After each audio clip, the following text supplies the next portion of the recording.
Hi guys, it's Dennis here at Metro Hobbies. I'm here to show you how to use a transmitter.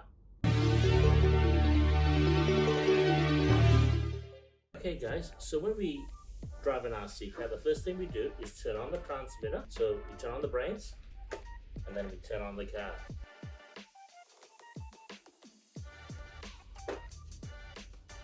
Now we're good to go. So the modern transmitter nowadays sits in your left hand, where the left forefinger controls the speed and braking and reverse of the car, and your right hand controls the steering. It fits beautifully, it's nice and ergonomic.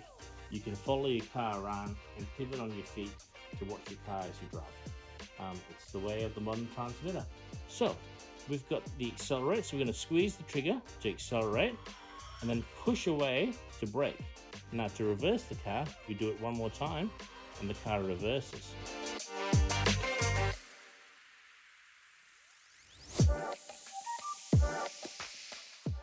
So I'm going to do a right turn. So accelerate and turn. Now turn the wheels, reverse, turn the wheels right and forward. There we are guys. Just to wrap it up, when you drive your RC car, the most important thing is to turn your transmitter on first, then your car on second. Once you finish driving, turn off your car, turn off your transmitter. Make sure you unplug the battery so that the car doesn't drain the battery when it's not in use.